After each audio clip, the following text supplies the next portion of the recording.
नमस्कार, मैं हूं रंजीत छाबड़ा। आप देख रहे हैं धमतरी का लोकप्रिय चैनल MGTV। आइए चलते हैं खबरों की ओर। आज हम बात करने वाले हैं नगर के, आप वरिष्ठ नागरिक कहें, वरिष्ठ शिक्षक कहें या पितृ पुरुष कहें, पचौरी परिवार के श्री सत्यनारायण पचौरी जी, जिनका पुराना निवास नगर निगम के सामने था। जब मैं बचपन में, सारे बचपन भर 8 साल 9 साल की उम्र तक मैं इनके पिछवाड़े में जो सहतूत का पेड़ था, उसके अधिकांश हिस्से को मैं सारे बचपन भर मैंने खाया है। इसलिए पचौरी जी से मेरा रिश्ता ऐसा है कि जितना मेरे शरीर में खून बना है, उसमें बहुत सारा उस सहतूत का भी योगदान है। और सहतूत स्वास्थ्य के लिए कितना लाभदायक है यह किसी को बताने की जरूरत नहीं है, क्योंकि मेरी उम्र और मेरी सेहत देख के आप अंदाजा लगा सकते हैं कि आज अगर मैं भूतपूर्व नौजवान दिख रहा हूं तो उसके पीछे निसंदेह कहीं न कहीं उस सहतूत का हाथ जरूर है, ऐसा मैं अक्सर मानता हूं।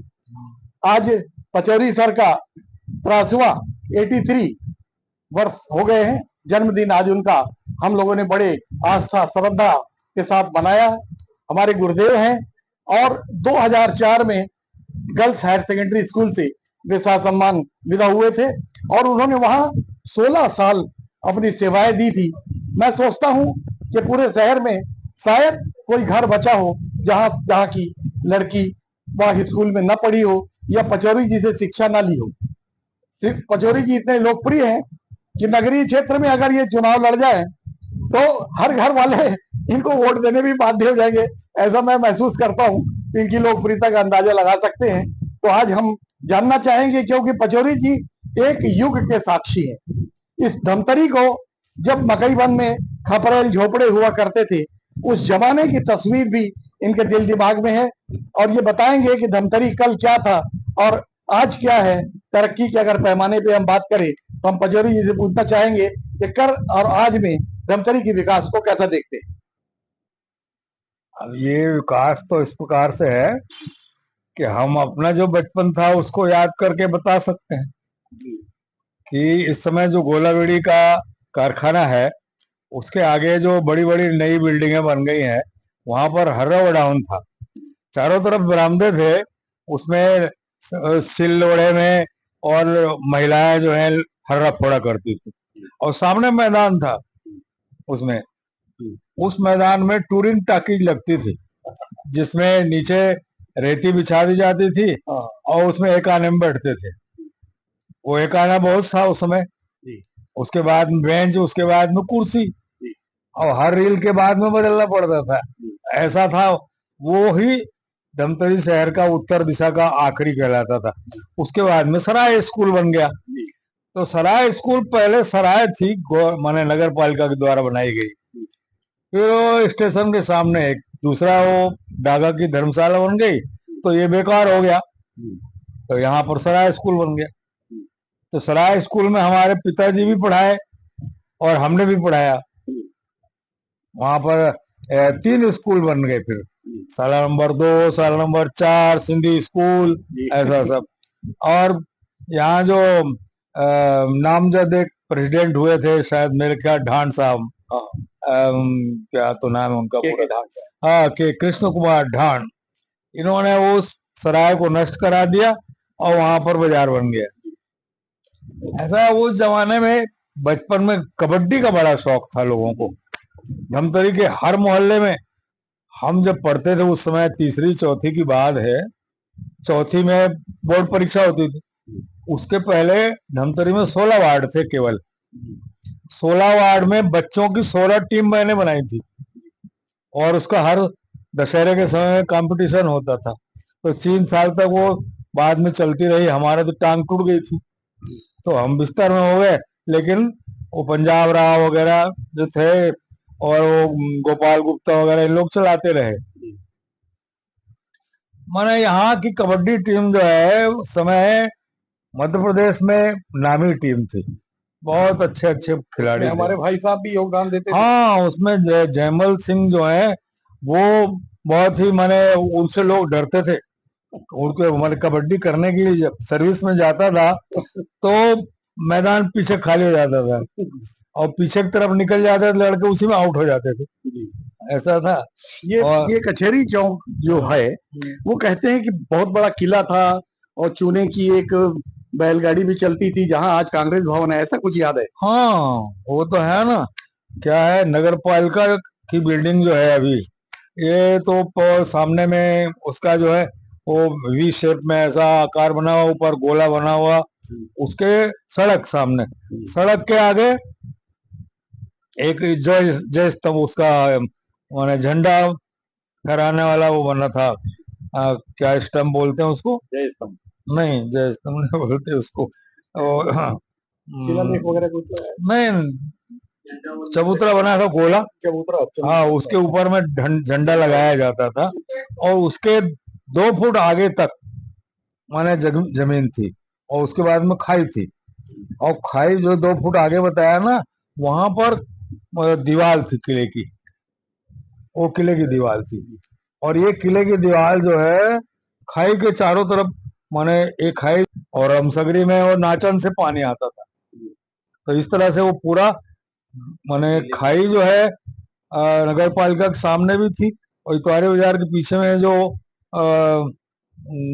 शकूर वकील वगैरह का मकान है उसके पीछे भी खाई थी। वो तो अब सब कब्जा हो गया। और इस तरफ साईं मंदिर के पीछे और शंकर मंदिर के पीछे वो सब खाई जुड़ी हुई थी चारों तरफ, और बीच में किला था। ये जो कचहरी है ना, ये किले का ही उसका अवशेष था, उसी के ऊपर बनाई गई है। हमारे साथी पत्रकार भाई मुकेश जैन भी कुछ सवाल पूछना चाहेंगे पचौरी जी से। सर, आपने इस शहर की विकास यात्रा को देखा है, झोपड़ी से लेके अट्टालिका तक का सफर इस शहर ने तय किया है। इससे हटके अगर देखें तो शहर का मिजाज आज कैसा है, उस समय कैसा था, और ये जो मिजाज बदला है उसको आप सकारात्मक रूप से देखते हैं या उसमें आपको कहीं कोई कमी, कोई कोना, कोई नोक समझ में आती है? ये ऐसा है कि जो आज नौजवान लोग हैं, चाहे वो राजनीति का क्षेत्र हो या कोई सा भी क्षेत्र हो, इन सब में जो परिवर्तन आया है वो उस समय जब हमारा माने सर्विस पीरियड शुरू हुआ या उसके पहले माने स्टूडेंट लाइफ में जो धमतरी में जो आनंद था वो आज यहाँ आ रही है ना। माने नगर पालिका स्कूल में जो स्नेह सम्मेलन होता था उसको देखने के लिए एक एक दो दो बजे रात तक लोग बैठे रहते थे, है ना।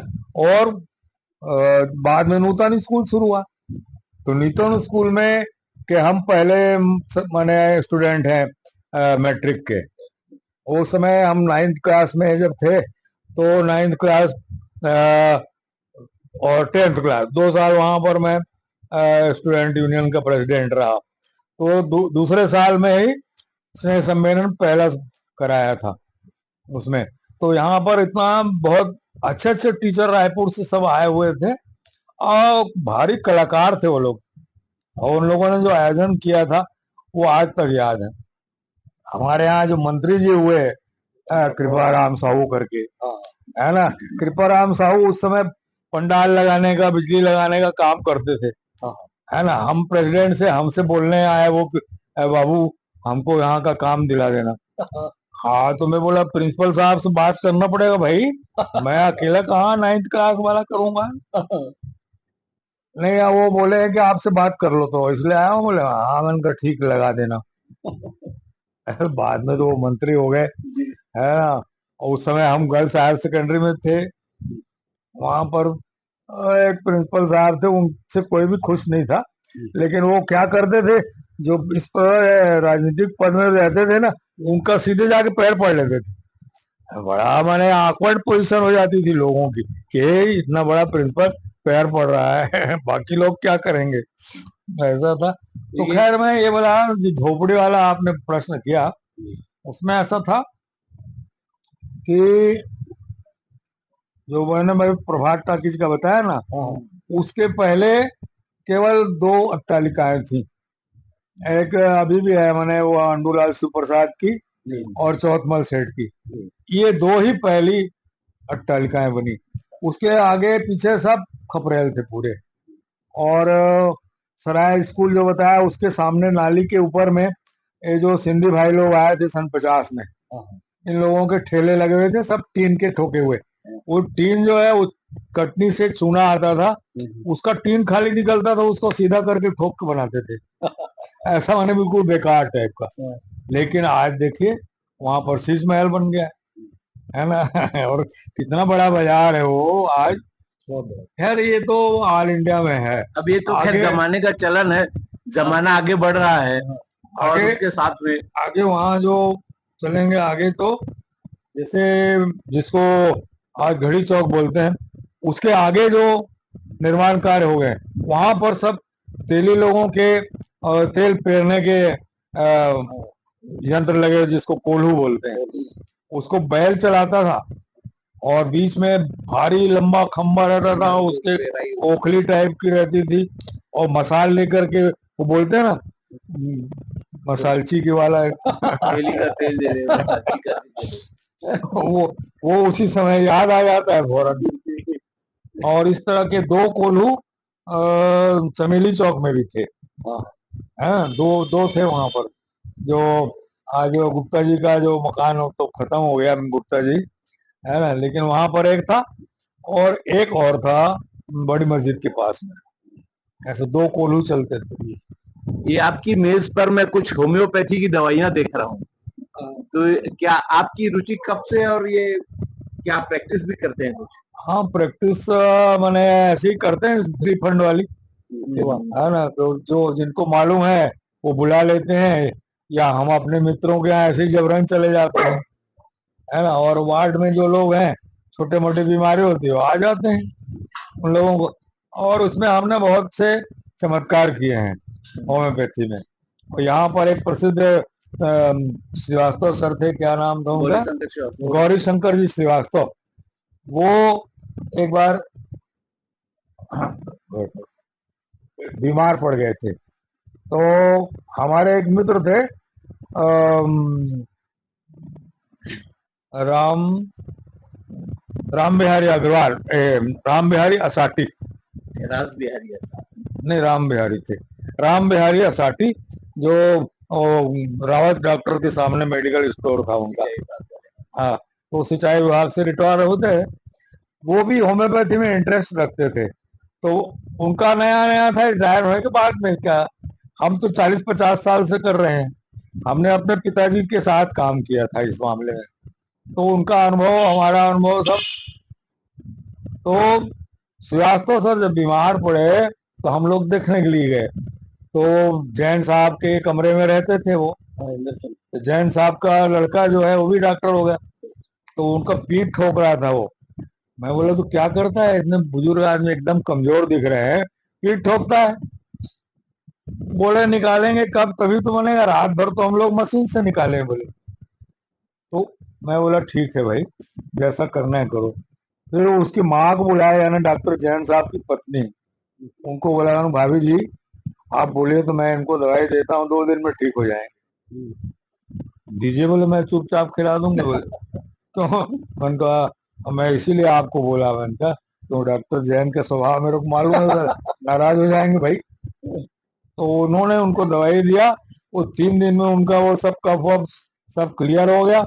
उसके बाद में हम लोग जाते रहे। उन्होंने बोला भैया तेरी दवाई से सब ठीक हो गया, लेकिन मेरे को चलने फिरने में बड़ी अड़चन हो रही बोले, क्योंकि 20 दिन से तो मैं बीमार था। तो उनका फिर ऐसी दवाई दे जिससे खुद चलने लग जाऊं। अभी तो मेरे को बाथरूम में पकड़ के ले जाते हैं। तो मैं उनको दवाई दिया फिर, तो 20 दिन तो नहीं 25 दिन लगे और वो चलने फिरने लग गए। हमको कहाँ मिले, घड़ी चौक में प्रेमलाल महावर गुजर गया था, उसको उसके यहाँ बैठने जा रहे थे रिक्शे में बैठ करके, वहां पर हमको मिले वो। ऐसा तो हाँ। और आपके जो भाई साहब हैं सुरजीत नवदीप, और उनकी पत्नी गुजर गई थी, तो वहां भी हम लोग बैठने के लिए गए थे। तो वो बोले हमको यार बहुत बाद में पता लगा तूने वो श्रीवास्तव सर का इलाज किया था, हमको बाद में पता लगा, तब तक ये चली गई बोले। अरे मैंने कहा वो ठीक है, जिसके भाग में रहता है होता है भाई। ऐसे बहुत से मानो उसमें चमत्कार हुए हैं। ये उपलब्धियों की अगर हम बात करें, शैक्षणिक क्षेत्र की बात करें, तो स्वर्गीय भोपाल राव पवार जी जितना बड़ा काम करके गए हैं पॉलिटेक्निक हाँ कॉलेज खोल के, हाँ और गंगरेल बांध जो बना है, हाँ। ये कितनी बड़ी उपलब्धि मानते हैं इसको? ये केवल धमतरी के लिए नहीं, परंतु छत्तीसगढ़ के लिए बड़ी भारी उपलब्धि है गंगरेल बांध। और पॉलिटेक्निक यदि शुरू हुआ है यहाँ, तो आज यहाँ के पॉलिटेक्निक में पढ़ के निकले हुए लड़के पूरे मध्य प्रदेश में छाए हुए हैं और स्वयं का बिजनेस कर रहे हैं। नौकरी तो छोड़ दो, नौकरी तो मिल ही जाती थी उन लोगों को, है ना। इसमें के जो लड़के निकले हुए हैं, आज आपने बताया ये जैन साहब बैठे हैं बाजू में, इनका गाड़ावाड़ा से संबंध है। गाड़ावाड़ा में पॉलिटेक्निक धमतरी से पास किया हुआ लड़का नामी इंजीनियर के नाम से प्रसिद्ध है। उस इलाके में पूरे गांव-गांव में उसके द्वारा निर्माण कार्य कराए गए हैं। ऐसे बहुत माने इस पॉलिटेक्निक का बड़ा महत्व है। इसमें बहुत दूर दूर से लोग आकर के पढ़े और नाम कमा कर गए। हाँ, यहाँ पर माने हमारे भाई साहब भी वहाँ पॉलिटेक्निक कॉलेज से जैसे ही निकले सीधा गंगरेल में लग गए, और हाँ एसडीओ हो गए, रिटायर हुए, जीएस छाबड़ा हाँ इंजीनियर संघ के अध्यक्ष भी रहे। तो हाँ बात निकलेगी तो बहुत दूर तक जाएगी, लेकिन हम बात को समापन की ओर अब ले जाते हैं, हाँ क्योंकि आपके समय की जो पीढ़ी थी, शिक्षित हो रही थी, जो छात्राएं, हाँ आज वो करियर को लेके बहुत चिंतित भी होंगी। हाँ। अब उस समय आपके कार्यकाल की समय की शिक्षा किस तरह की कड़ाई वाली थी, ये किस तरह थी, हमको ठीक से नॉलेज नहीं है, लेकिन आज उन सब छात्राओं को जो अपने करियर को लेके आज भी अध्ययनरत है, उनको ऐसे कौन सा रास्ता चुनना चाहिए जिससे उनको मंजिल मिल सके, क्योंकि आपके पास अनुभव है। देखिए, इस मामले में बहुत छोटी सी बात बताना चाहता हूँ, लेकिन बहुत महत्वपूर्ण है। क्या है कि जब मैं माने गर्ल्स हायर सेकेंडरी स्कूल में आया मैं, उसके पहले मैं बॉयज स्कूल में था, तो मारने के नाम से मैं बहुत प्रसिद्ध था। बहुत जोर जोर से मारता था विद्यार्थियों को। राम जी के मार हम भी खा है। तो इसमें है स्कूल में सभी सुधरे हैं। तो इसमें क्या हुआ कि जो 1975 में मिडिल स्कूल एक प्रारंभ करने का ऑर्डर आया था, जो खोल नहीं पा रहे थे यहाँ पर, वो स्कूल मैंने प्रारंभ किया था। तो नया नया स्कूल कोई भर्ती नहीं होना चाहते थे, तो सप्लीमेंट्री में जो लड़के पास होते थे, लड़कियां लड़के जो भी, वो आए और हमने एडमिशन दिया, ऐसा था। और सप्लीमेंट्री में पास होकर के आते थे 2 सर्टिफिकेट लेकर के, और 1 सर्टिफिकेट लेकर के कोई भी हमारा 3rd डिवीजन में पास नहीं हुआ 8वीं में, हमेशा 2nd डिवीजन 1st डिवीजन और मेरिट तक में आए। आज हमारे पढ़ाए हुए वहाँ मठपाड़ा स्कूल के विद्यार्थी जो हैं, यहाँ पर मिशन हायर सेकेंडरी स्कूल तक में पढ़ा रहे हैं, और भी कुछ लोग डॉक्टर हो गए हैं, है ना। यहाँ पर जो जिला अस्पताल है, उसमें फिजियोथेरेपी वाला भी एक डॉक्टर है ना। हमारे घर से कोई गए थे वहां, बताया उन्होंने, तो उन्होंने बताया पचौरी सर ने मेरे को बहुत मारा है, बोले। मतलब आपके समय में तो मारपीट लोग सह लेते थे, लेकिन आज अगर आपने घूर के देखा तो फिर बड़ा समस्या पैदा हो जाएगी, ऐसा नहीं लगता? तो वो समय ठीक था कि आज का समय ठीक है? क्या है, ये वो हमारा जो समय मारने वाला रहा ना, वो मार खाने वालों का संधि काल रहा, क्योंकि उस समय भी रिपोर्ट होने लग गई थी, है ना। और हम जो प्राइमरी स्कूल में शुरू किए थे, तो वहां पर गलती से ऐसा कुछ मार पड़ गई 1-2 लड़कों को कि वो समाज में उसकी शिकायत चली गई थी। लेकिन समाज के जो मुखिया थे, उन्होंने हमको बुला के बोला, थोड़ा यार सोच समझ के मारा करो। लीजिए, अभी हम बात कर रहे थे, सीनियर वरिष्ठ हमारे नागरिक हैं, गर्ल्स हाई स्कूल के बारे में सर कुछ और कहना चाहते हैं। हाँ, तो वो क्या है, मेरे को मारने की आदत थी और मैं गर्ल्स स्कूल में पहुंच गया। अब वो लड़कियां जो है, तो गर्ल्स स्कूल में मतलब मिडिल स्कूल में 1 साल तो पढ़ा है, तो वहां तक तो ठीक था। तो हमारा प्राइमरी स्कूल में पढ़ाया हुआ एक लड़का आ गया मेरे से लड़ने के लिए, बोले आपने मेरी लड़की की चोटी खींच के मार दिया। फिर मेरी तरफ देखा उसने, ओहो, बोले सर पचौरी सर आप हैं क्या? वो चला गया फौरन और मारो। बोले जो करे ठीक है, बोले। अभी हम बात कर रहे थे उसमें एक मेल आपने जो पूछा था उसका उत्तर तो दिया ही नहीं। दरअसल क्या है, वहां जब मैं गया तो सबसे पहले मुझे सोशल साइंस पढ़ाने के लिए मिला, क्योंकि मैं ऑलराउंडर शिक्षक रहा हूँ, हर विषय मैंने पढ़ा है।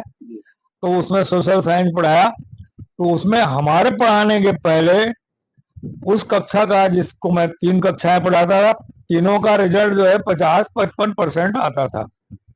लेकिन मेरे पढ़ाने के बाद मेरा किसी भी साल 90% से कम रिजल्ट नहीं आया, ज्यादातर 100% आया।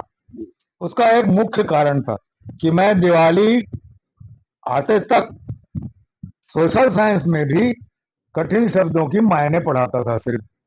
और मेरी कंप्लेंट भी हुई, मेरे प्रिंसिपल ने मेरे को बोला भी, आप क्या पढ़ाते हो, बोले आपका कोर्स कैसे पूरा होगा।